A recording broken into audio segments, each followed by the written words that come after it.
So I'm here with Jason Heil.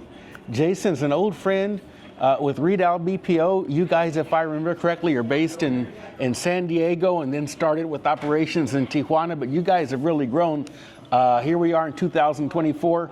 If I'm not mistaken, you guys just opened up new operations on a different continent, right? Yeah, that's right. That's absolutely right. We opened up about a year ago over in Johannesburg, South Africa. We opened up a really nice facility. We were fortunate enough to find a building with an existing infrastructure where we were able to take over that infrastructure, rebrand it, redesign it in our own Redial way. We have about 1,000 seats over in South Africa right now, in Johannesburg, Braamfontein area.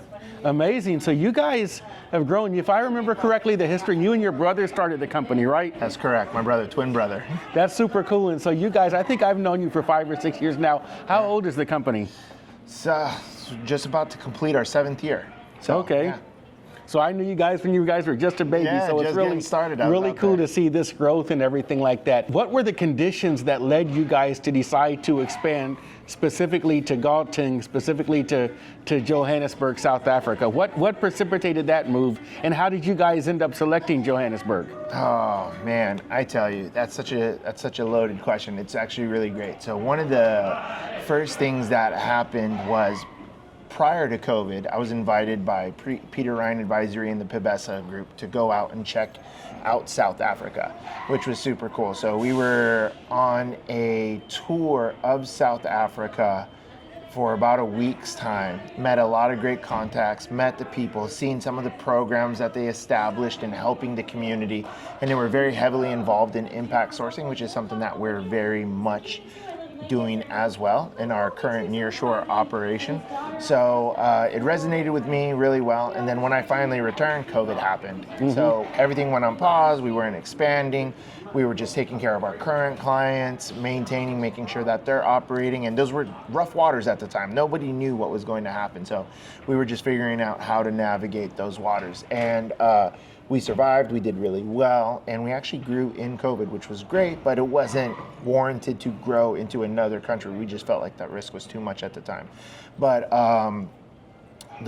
meeting a lot of people at the Pibesa organization, when we finally did decide to go back, we went to go revisit a lot of the relationships that I made. My brother also went out and did a 3-city tour with them, and then he validated everything that I saw, and then from there it was just a no-brainer for us to take the next step and go big. What are the different challenges? You guys are already used to operating in Latin America and know how to do that. What did you find to be the biggest differences operating in let's say, Africa compared to in Mesoamerica and on this side of the Atlantic? Well, prior to having an overnight operation over there, we had to do a lot of steps, what required us to obviously work late at night or through the morning with the vendors that were obviously operating in their daytime.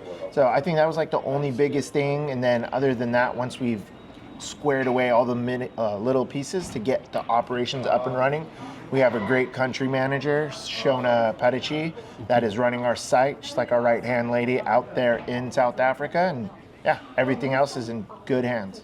Wonderful. So tell me about the future. You guys continue to grow. It's really so cool to see from where you guys started to where you are now. I know that you've expanded your service operating. Yeah. I know that originally you guys were really focused on revenue operations, and kind of that got you started in outsourcing. But tell me about the lines of business and the types of clients that you guys have and the different verticals where you operate now. We started off in merchant services, and then kind of transferred off into merchant services into the financial service space. Financial service space, we went into subprime lending, and then really cut our teeth into that subprime lending market. Grown really well, and we feel like we have a really good stronghold on subprime lending, from loan origination, servicing loans, customer service, 90-day delinquents, getting them back on payment track, to even collections, breaking off into third-party collection. So we do that really well. We also wanted to diversify our portfolio, realizing that we can't always have all of our eggs in one basket. Right. So we started to branch off into retail e-commerce as well as into healthcare. The healthcare space has always been really big. So we did a lot of the compliance piece, where we focused on making sure that we were we're up to standards with PCI compliant and HIPAA compliance prior to start acquiring clients in those different niches. But we've recently brought on a nice big client in e-commerce retail space. They are actually using both of our geos, so LATAM and South Africa. And yeah, it's been going really well. Wonderful. What languages are you able to support now?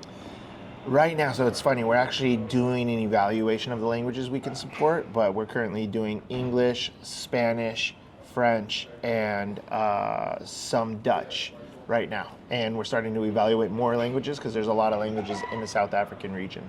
Right, that's certainly true. So as you seek to grow, what are your areas of strategic focus in terms of what lines of business are you guys really, do you have your eyes on? What's the profile of a potential client that should contact Redial? Because you guys, you started small, but you guys are a lot bigger now. Let's talk about your size and the kinds of business that you're able to handle. Tell me about how big you guys are now in terms of FTE.